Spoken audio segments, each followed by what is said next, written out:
Hello, everybody. Welcome back. It's JudiciousFire, and I am here with Dovekeeper. This is going to be a look at Dovekeeper and how I'm running her these days. This is an update on a Dovekeeper build I did many months ago. Things have changed dramatically in the game of Castle Clash, and I'm using two different builds, one offensive and one defensive. These two builds can be used to create a spectrum of survivability, all the way to massive damage dealing. If you could hit the subscribe button and the notification bell, it would help out the channel a great deal, and you'll know when these videos come out. Let's take a closer look at how she is built. Let's look at how I'm running her. Not saying that this is the best. One of the true things about Dove that makes her so unique is that you can run her such a variety of ways. I think it would be very difficult to come up with a bad build for Dove. It's not really terms of good and bad. It's whether or not you're utilizing her to her fullest potential. On one side, I have a Flame Guard. That Flame Guard is going to deflect damage. In the case of Flame Guard 10, she's going to deflect 55% of the damage. Now, normally, Dove has a damage cap of 18,000. With a Flame Guard 10 or any level of Flame Guard, that damage cap will be reduced and she'll take less damage with every hit. With a Flame Guard 10, she is taking 8,100 damage per hit. So from 18,000 down to 81, it's a dramatic difference. It basically and effectively doubles her life. Very, very defensive build. This build with Flame Guard will stack or add to Victory Lunge. The enchantment Victory Lunge will add whatever percentage you happen to have at that specific level. If it goes up to 7, it's somewhere around 20%, and that would make her deflect 75% of damage, which brings her approximately into the 4,500 per hit range. So from 18,000 down to 4,500. And you're basically at that point giving her what would be considered multiple lives, effectively tripling her life as a hero. And it can make a dramatic difference. I have her running with Rudolph Pet. I think that is one of those pets that is essential for Dove. She is a hero that can be silenced, and silence will take away her skill ability. It'll basically shut her down as a hero. Rudolph Pet dispels that silence. It also provides her with a consistent and constant heal. And healing is something that Dove is either missing entirely or lacking. You've got to give her some kind of healing capability. And Rudolph serves both of those purposes. So a very good defensive posture to take. As far as crests are concerned, insignias, many different defensive builds. I'm going as far, in my mind, as the spectrum of defense would go with this particular example. We have a 10 stealth. Now, at this point, with 10 stealth, whenever her health is below 35%, and remember how small her damage cap is. That's small. It means that when she gets to 35%, boom, stealth is going to trigger. There's not going to be any kind of a massive strike against her, certainly not a kill shot with her damage cap. She is going to go into elusive, as Ronin would do. During that time, she's not going to acquire more damage. In fact, she's going to get a speed boost in terms of her attack speed. She's going to become stronger in terms of her attack ability. And also during that time, she is able to heal up as a result of Rudolph Pet or perhaps a healing enchantment. It's a very, very good defensive insignia to use. And to use it as an insignia, you see you get a plus 9,340 boost to her base attack damage. I have her with the equipment choice of Forest Ward. I'm going as far out there as far as defense as I can go. Forest Ward is going to be something that always is operating, or at least has that ability. It's going to be healing her and getting rid of those negative conditions like silence. Works very well with Rudolph Pet. You have a healing ritual in this game, and I think that depending on how you use Dove, it can be equally, if not even more effective. It depends on how you have your play style. I use a Dove often as my point person, first one out on the board. And she absorbs a lot of Cosmo procs, absorbs a lot of stuns and comas. And these things shut her down, and she isn't able to attack. You need to attack to trigger healing ritual. Forest Ward is a passive enchantment and will be operating in the background. So I find it to be a very defensive oriented enchantment. As far as her traits are concerned, I run Dove all accuracy. Dove is a hero killer. Her job is to simply kill the enemy. With an accuracy build, we are able to do a variety of other things. We can give her crit through an insignia, through a talent. We can give her crit damage by doing the same. We can give her a variety of skills and abilities with enchantments or with pets. But for these things to even be effective, we have to first hit the enemy. So our crit rate, our crit damage, it could be massive. But if the enemy is consistently dodging our hits, then it would be a moot point. So we've got to build a Dove that is actually able to hit. Now, there are other kinds of Doves to build. There is a Dodge Dove. Dodge Dove is going to basically survive under any condition. That would be truly defensive, far more than this. I have a Dove that right now can kind of do both and also make contact with the enemy, even the really high dodge heroes. It's what works for me. You have to pick what works for you. I run head-to-head hero versus hero. And if you're doing base damage primarily, you might want to have a Dodge Dove with a Doom Balloon or maybe a Hair Force 1 to cause consistent base damage. And you could be able to solo that base. So it's a choice based on personal play style. Here we have Dove with full skins. We're able to see what the effects are. Here is her Dark Huntress 2020 and Early Bird 2020. This is the total of all skins added together. And she's getting a 4,000 base attack boost. Really nice accuracy. Decent dodge boost. Very nice crit boost. I think it is. It certainly does have an impact in the game.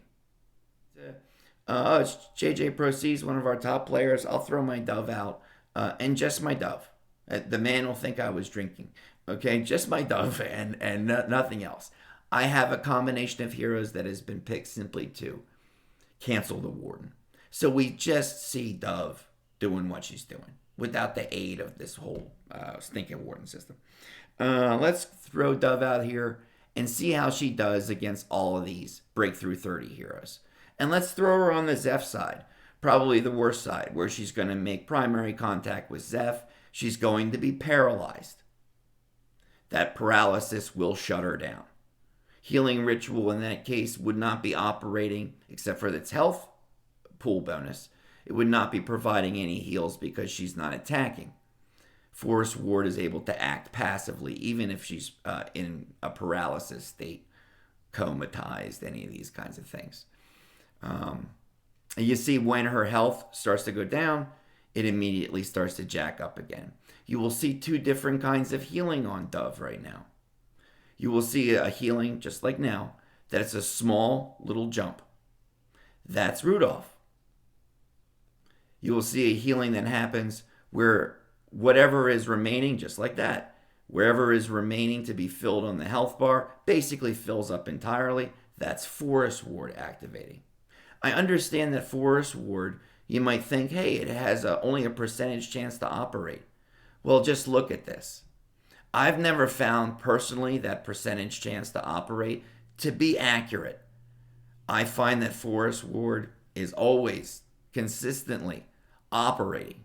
So when we get that big spike in health, that's Forest Ward. And boom, there it is. Just every 9-10 seconds when she needs it. She can sit here all day. Okay? And this is about as defensive as you can get. If I were to put a pet on her, and with the Force Ward, she doesn't necessarily need Rudolph. Put a base damaging pet, boom. All of a sudden, base is 100%, and well within that 1.5 to 2 minute time frame that we were fighting. Let's try Dove a different way, a more offensive and attack-oriented way. Okay, we now have Dove set up offensively. Now, there is a spectrum of damage as far as Dove can do as a hero. There is a higher damage threshold that can be built than what you see before you.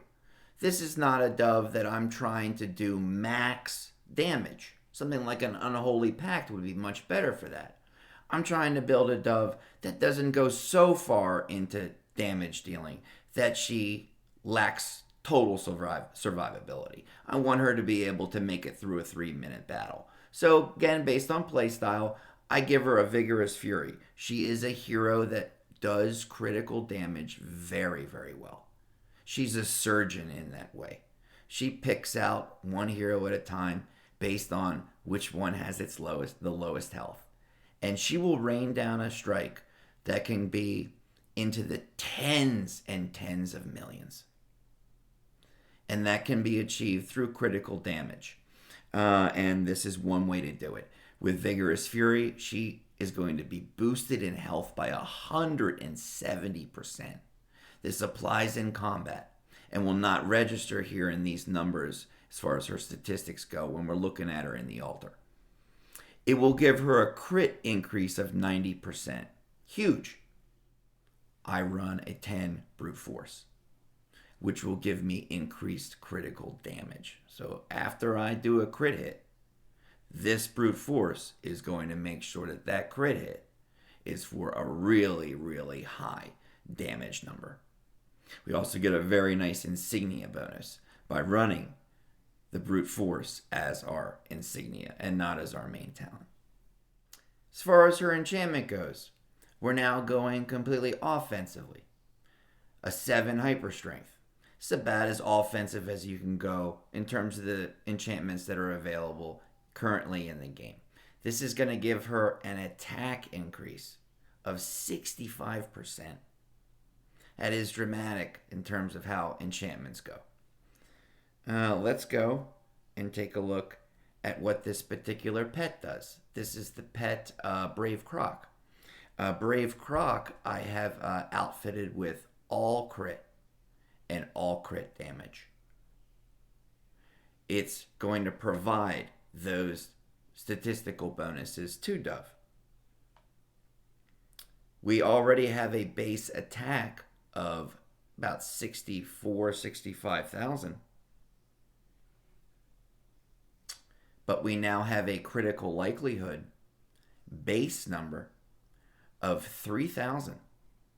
That is before Vigorous Fury is even applied. A 90% boost will be given as a result of the Vigorous Fury operating. Once in battle, we have a crit damage base multiplier of 10,227, just like our base damage on our heroes. This number is used to quantify how much damage we do against the enemy. So it is not applying 10,000. It is using that to quantify the critical damage that is done in combat. That could be 40 million by the time it's gone through its entire, mathematical process, depending on how you build your Dove. Let's take this Dove out. Let's take her for a spin. Let's go kill some heroes. Okay, we're using Dove in her full critical mode. Vigorous Fury, Brute Force, a crit damage and crit likelihood increasing pet. We're going to drop her at the bottom of the board. She one-shots everybody on the board with the exception of the Centaur. We're going to be able to see what damage. Wow. Well, the first one was 29. That was a 29 million strike. I would call that successful. Uh, and she is going to have a tremendous variation in terms of the damage that she does. It's going to be sometimes, a couple million, 5, 6 million. Next time it ends up being 30 million. So that is how it goes with Dove Keeper. There is not a fixed damage to rely upon. It's going to be a very, very wide spectrum. Okay, that last one there was 29 million. First one was somewhere around 10 million. So it really does jump around. Either way, the enemy's dead. Okay, so that's kind of how it goes. If you're running this kind of a dove, and I find this, if I'm running a full attack-oriented dove like this, I do have to have a supporter. That supporter is going to be a healer. That supporter is going to have to provide some kind of a healing capability with dove. That could be an occultist. That could be a Walla Walla. But it requires a team to run this way. And I do a lot of guild wars, all head-to-head fighting. This kind of a dove works miracles in terms of killing off heroes. But I'm not dropping her out on the board all by herself and letting her sit there as I did with the Flame Guard and Stealth build. I'm dropping out multiple heroes to support Dove's ability to kill off every hero in the game who doesn't have a damage cap. Dovekeeper is an amazing hero. She is going to remain relevant for quite some time, and that's because of her skill set and her permanent damage cap. She is one of those game-changing heroes. She is a hero that you should prioritize, and I did so with my Dove. This is her current build. It's a kind of build that I'm going to be using, I think, for the foreseeable future. And it's going to be hopefully a build that tends to evolve and grow as Dovekeeper does. She is one of those heroes that has a major impact on Castle Clash. So if you are lucky enough to get her, either through rolling or through some event, please think about upgrading her. Please think about getting her up there in your team. And please think about using either a defensive route or an offensive route, depending on your play style. If you have a skin, maybe a little bit of both. I hope you're enjoying your Clash, and I'll see you next time. All right, bye.